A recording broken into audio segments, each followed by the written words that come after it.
आगामी पर्व को देखते हुए ट्रेन और स्टेशनों पर यात्रियों की सुरक्षा को लेकर सतर्कता बढ़ा दी गई है। त्योहारी सीजन को ध्यान में रखते हुए भोपाल स्टेशनों पर यात्रियों की सुरक्षा को लेकर विशेष सतर्कता बरतने का निर्देश दिया है। त्योहारों पर ट्रेनों में यात्रियों की संख्या बढ़ जाती है, ऐसे में अपराधी भी सक्रिय हो जाते हैं। इस मौके पर अपराधों की रोकथाम और अपराधियों पर नकेल कसने के लिए जीआरपी सतर्क हो गई है। ट्रेनों और प्लेटफॉर्म पर सुरक्षा को लेकर अतिरिक्त पुलिस जवानों की भी तैनाती की गई है। ट्रेनों और प्लेटफॉर्मों पर सुरक्षा के लिहाज से अलर्ट जारी किया गया है। इसके अलावा अतिरिक्त पुलिस बल को भी तैनात किया गया है। स्टेशनों के सीसीटीवी कैमरे से भी संदिग्धों पर विशेष नजर रखी जा रही है। संदेह होने पर तुरंत पूछताछ की जा रही है। वहीं अलग से 150 कैमरे लगाने का भी जीआरपी ने डीआरएम को प्रस्ताव बनाकर भेजा है। साथ ही सादी वर्दी में भी पुलिस को तैनात किया है। आरपीएफ और जीआरपीएफ की संयुक्त टीमें मिलकर ट्रेनों में जांच कर रही हैं।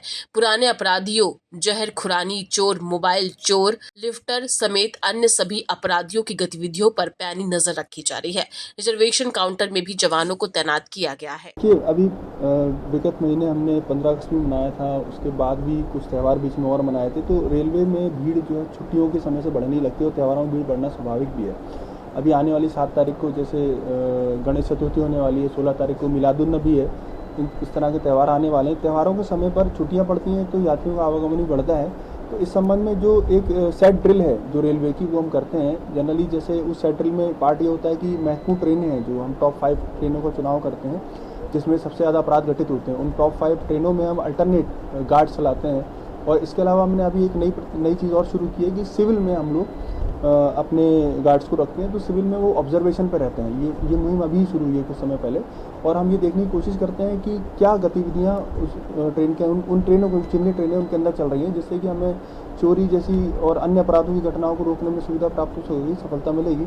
इसके अतिरिक्त जो प्लेटफॉर्म की व्यवस्था है, जो 6 प्लेटफॉर्म है, उस पर हमने आप देखेंगे कि काफ़ी जगह बैरिकेटिंग करके हमने कोशिश की है कि जो अनाधिकृत एंट्री है उनको रोका जाए और जो अधिकृत रास्ते से आएँ। और प्लेटफॉर्म पर लगातार दिन और रात में जो पाली से जो हम लोग गार्ड लगाते हैं उनको हम बढ़ाते हैं। शाम को हम विशेष रूप से उसका भ्रमण भी करते हैं, एक बार पूरा उसको थॉरोली क्लीन करते हैं कि ऐसे कोई असामाजिक तत्व तो नहीं है जो जिनका आवागमन से कोई लेना देना नहीं है, फिर भी वो बैठे हुए हैं अपराध की दृष्टिकोण से। इसके अतिरिक्त आप देखेंगे कि अभी एक नई व्यवस्था और शुरू हुई है।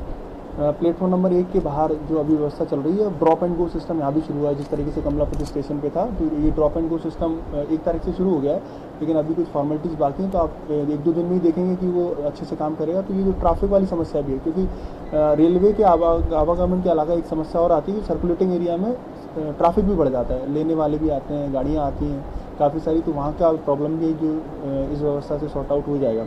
करीब 150 कैमरों का प्रस्ताव भी है, जो हमने एक संयुक्त सर्वे किया था आरपीएफ के साथ मिलके। तो 150 कैमरों की नई लोकेशंस हमने आइडेंटिफाई कर ली हैं और उसका प्रस्ताव बना के भेजा गया है। इसके अतिरिक्त कुछ और प्रस्ताव हमने भेजे हैं डीआरएम को अपने वरिष्ठ अधिकारी के माध्यम से, जिसमें निकट भविष्य में भी आपको देखने को मिलेगा कि स्टेशन की व्यवस्था में सुधार होगा।